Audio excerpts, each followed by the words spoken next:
Tenamwari greetings, family. My name is Tafadzwa ShakaRa Bandaka from the Al-Qaeda and Revivalist movement, also known as the ShakaRa or Shaka. I want to say greetings to all my Moor Lionz family, the Moor Lions and the Moor Lionesses up in Nottingham, and all the family that has come from far and wide, all cities, you know what I'm saying, around the UK to be there for this very important event. First of all, just want to apologize for not being able to make it, kings and queens. We had an event planned for tomorrow, which I'll explain what that event was about, because we're just postponing it basically, but we had to basically postpone the event last minute, and it's caused some you know, some upheavals and kind of things, and some issues that we got to sort out whilst we're down here in London, kings and queens. So apologies for that, but we'll get that. I'll get back to that in a second. Just to first and foremost explain that I'm a member of the Al-Qaeda Revivalist movement, more specifically the Army, which is the Al-Qaeda Revivalist movement youth. I'm responsible for developing the youth wing of Al-Qaeda. Before I go into our programs, it makes sense to let's explain what we're about. We are a nationalist, pan-Africanist organization with a spiritual cultural foundation. We're a black power organization that is based upon African spirituality. And first and foremost, it makes sense to let's explain what the name means. Al-Qaeda, which is spelled A-L-K-E-B-U-L-A-N,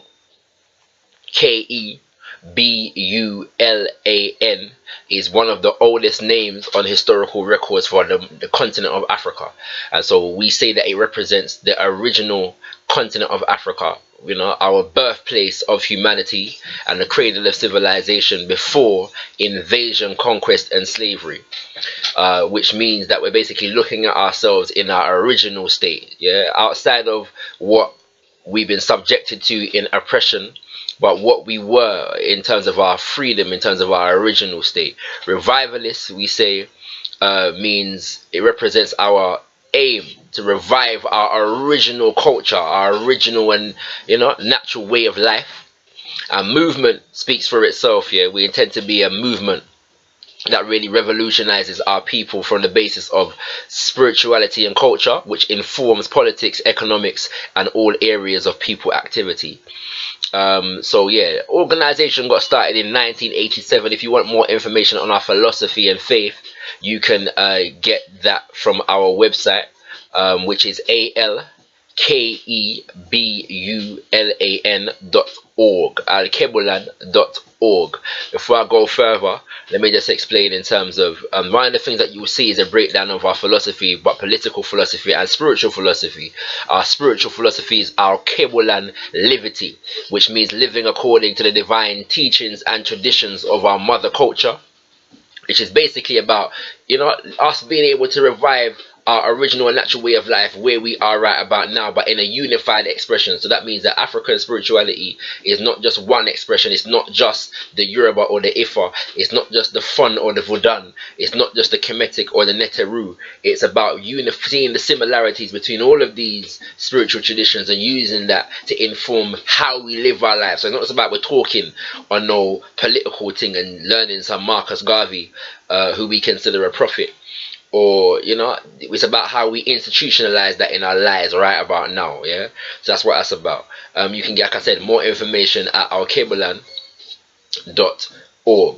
In terms of the kind of work that we do, the first institution that Al-Qaeda set up was our Shumira, or our fellowship. Shumira, spoken in the Shona language of Zimbabwe, means worship. So that's about basically us being able to learn our own spirituality. We've been caught out in spiritual warfare and spiritual oppression for 400 500 years under the Europeans and 1400 years under the Arabs, whereby the religions of Abraham have been our only expression of spirituality, and simultaneously have oppressed us, kings and queens. So that's what that's about. So we believe that one of the first things that we need to do is reculturalize ourselves. So we started the fellowship. The second institution that was started from 1987 was the children's program. It's about basically cultivating the children in a way that they're not slaves to Babylon's system and these kinds of things. So you need an institution to really teach the children from young, because prevention is better than cure. We can do all the kind of work that we need to do once you've already gone off the rails, but there also needs to be institutions that prevent us from going off the rails in the first place. So that's that.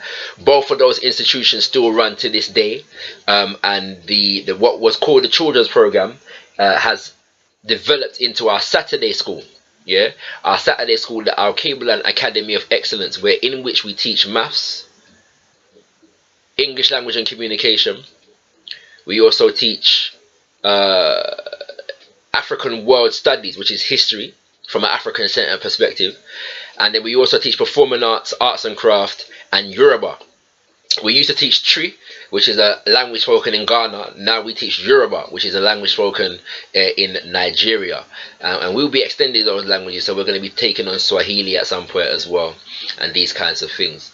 So yeah, that's our Saturday school, which is basically designed, to create an educational environment that reinforces the best of ourselves as black people, whereby we can, not just supplement the European education system, but build a foundation to develop our own education system that speaks to educating our children to solving our own problems. So we, in our African world studies and English language and communication and whatever else like that, they'll be dealing with themes that relate to our own problems. For example, if there's an underemployment rate or an unemployment rate in the black community, we got to teach our children to really solve those problems and develop our own businesses to solve the unemployment rate in our community.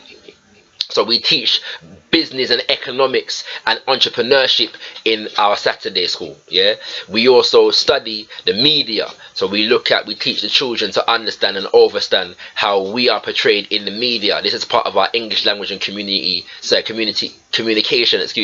English language and communication lessons, of which I used to be the teacher, as well as performing arts. So we get them to analyze how black men and women are portrayed in film, television, newspapers, on the news, the television news, and these kinds of things, so that we're able to combat the mental conditioning that we receive through these vehicles and through these institutions. We also study problems like quote-unquote gun crime and knife crime, and drugs in the black community, and we teach them in African world studies where the guns and the drugs come from, the history of black revolutionary activity, the history of black rebellions, and how the system fought that using guns and drugs as a weapon, to destroy the black liberation movement. And so really what's one of the major tools in that, I've worked with young people, some of the young people them that are what they say on road, in many different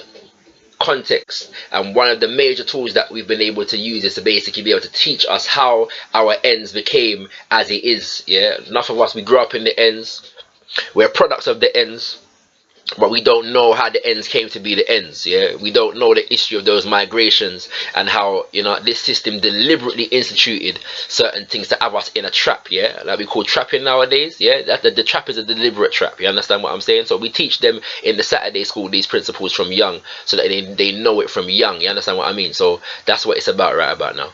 That's a Saturday school. As well as the Saturday school, we also have the homeschoolers group. So this takes place 5 days a week from Monday to Friday, which is the embryonic stages, the beginning stages of having a full-time school, which is the Ma'at Academy of Excellence.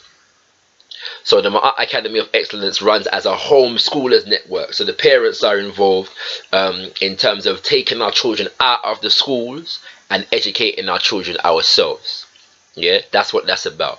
As that extends and develops, it will grow into a full-time school for the African community in the UK. But that's a long-term goal, understanding that schools are not simple things to create. You have to put a lot of planning in terms of your curriculum, a lot of dedication in terms of your resources, and ensuring that you are in the best position to provide everything that you need for those children. So that's our cable, the Ma'at Academy of Excellence, which is our homeschoolers group. We also run a business which is Mama Africa Culture Shop, which is currently going through a transition phase. Mama Africa Culture Shop specializes in African designer wear, books, educational materials, greeting cards of an African nature, and them kind of things there. This is our business institution. It's going through a transitional phase at the moment, simply because we've had to rent out the building space. We own a building. I should say that first and foremost. Both our educational institutions, the Ma'at Academy and the our Cable and Academy of Excellence, run from our building which we own in Leighton. So we own the building that these institutions are running, as well as our shop, yeah, which is Mama Africa Culture Shop. Because we own the building, we've got options. Basically, there's been some financial difficulties, so we've had to rent out the business space, which we are preparing to do at the moment. But I say that to say it's important that we own property, yeah, because even if we're having difficulties, property is an asset that we can use. Well, it's one of assets. It's one of the assets that we can use. And even though that asset is being depreciated in this day and age, having ownership of the building has given us options that we wouldn't have had if we didn't own the building. So yeah, so we can continue our educational programs upstairs and rent out the shop downstairs as we transition the shop into an online store, whilst we prepare to bring it back to a high street near you. Yeah, so that's a couple of the programs that we run. We also run community conscientizing, consciousness raising events, NOMA, every Friday, last Friday of the month, whereby we just deal with issues affecting the African community in various different ways. That is the institution through which we connect with the community, every month, and we discuss different issues, yeah, to raise our consciousness, sharpen ourselves in terms of how we go forward as a people. We run a